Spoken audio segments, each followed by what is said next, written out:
Hey everybody, I'm Christi Bryant with Keller Williams.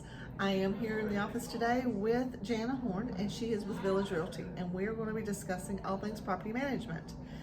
Good morning. Good morning. How are you? I'm good. How are you? Good. We're excited to be here. We'll have a good conversation about what it means when you're going to sell your home, this in a property management program, kind of some highlights of what that would look like. Right. So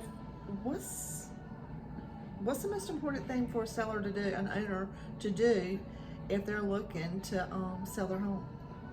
Most important thing is to read your current management contract. Every company has different stipulations, so you need to look for the duration of your contract. Has it auto-renewed for the following year?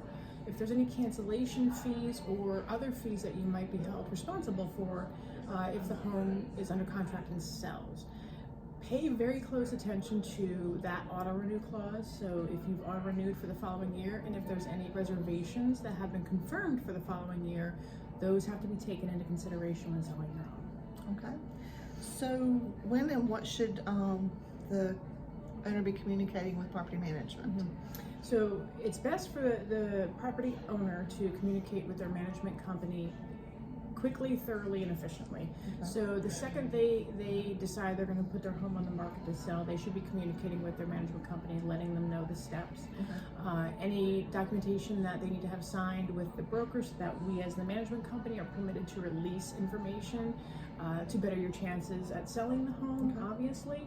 And then once it goes under contract, making sure that's communicated as well. And closing is a big thing. We need to know when closing is. So is a rental management agreement, is that assumable? Absolutely not, no. The buyer must sign a new management agreement to continue representation after closing date. And they are not required to sign that contract with the same management company. Okay. So how we get to closing and there's rents on the books, how is that divided? So the management company is the one who's kind of tasked with prorating all the rents to the date of closing. So of course, any reservation that took place prior to closing is that income is ownership of the current owner, and then rentals that happen after closing, that income is property of the buyer. Same goes for any charges for the home, any repairs for the home. If it happened before closing, that is responsibility of the seller. After closing, is responsibility of the buyer. They will prorate that income, and they will also hold the funds. When we find out that the home has gone under contract, we'll place a hold on the owner's account, so nothing more is released to the owner. So it makes that transition and that accounting much easier. So communication is really the key to this. Absolutely, because you don't want to. One of the worst things for a management company is for us to find out, a day ahead of time, or even the day after that a home has closed, because Right. there's so much financial Right. responsibility that has to be, split down the middle. And if we don't find out till afterwards, that's a huge task to undertake.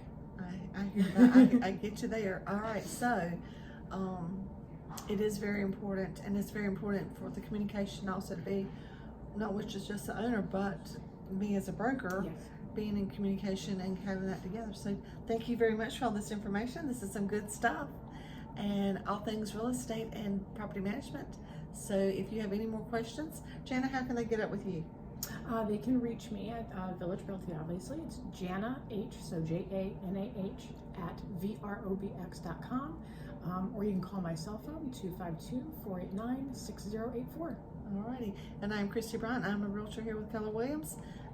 The Outer Banks. I service from Corolla to Ocracoke,